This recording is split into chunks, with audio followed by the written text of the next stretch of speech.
గన్నవరం మాజీ ఎమ్మెల్యే వల్లభనేని వంశీని పోలీసులు అరెస్టు చేశారు. అయితే ఇది పెద్దగా ఆశ్చర్యపడాల్సిన పనిలేదు.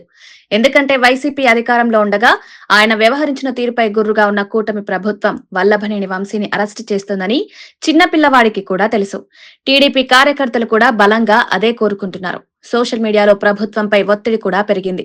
ఈ నేపథ్యంలో వల్లభనేని వంశీని ఏ కేసులో అరెస్టు చేశారన్న దానిపై ఇంకా క్లారిటీ రాకపోయినప్పటికీ ఆయనపై కిడ్నాప్, బెదిరింపుల వంటి కేసులు నమోదైనట్లు ప్రాథమికంగా అందుతున్న సమాచారాన్ని బట్టి తెలుస్తోంది. పోలీసులు దీనిపై వివరాలు తెలిపాల్సి ఉంది. గన్నవరం తెలుగుదేశం పార్టీ కార్యాలయంపై దాడి కేసులో వల్లభనేని వంశీ నిందితుడిగా ఉన్నారు.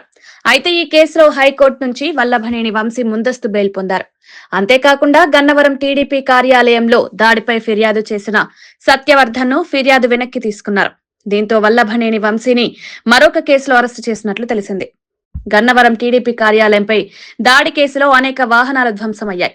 అదే సమయంలో కొందరు తీవ్రంగా గాయపడ్డారు. కూటమి ప్రభుత్వం అధికారంలోకి వచ్చిన తర్వాత ఈ కేసులో నిందితులందరినీ వరుసగా అరెస్టు చేస్తున్నారు. వారిలో చాలా మందికి బెయిల్ కూడా లభించింది. అయితే సత్యవర్ధన్ ను కిడ్నాప్ చేసి బెదిరించిన కేసులోనే వల్లభనేని వంశీని రాయదుర్గం పోలీసుల సహకారంతో ఏపీ పోలీసులు అరెస్టు చేసినట్లు సమాచారం. ఆయన్ను అరెస్టు చేసిన సందర్భంగా తనకు ముందస్తు బెయిల్ ఉండగా ఎలా అరెస్టు చేశారని పోలీసులతో వాదనకు కూడా దిగారు. అయితే ఆ కేసు కాదని చెప్పిన పోలీసులు రోడ్డు మార్గం ద్వారా హైదరాబాద్ నుంచి విజయవాడకు వల్లభనేని వంశీని తరలిస్తున్నారు. విజయవాడ కోర్టులో వల్లభనేనిని ప్రవేశపెట్టే అవకాశం ఉంది.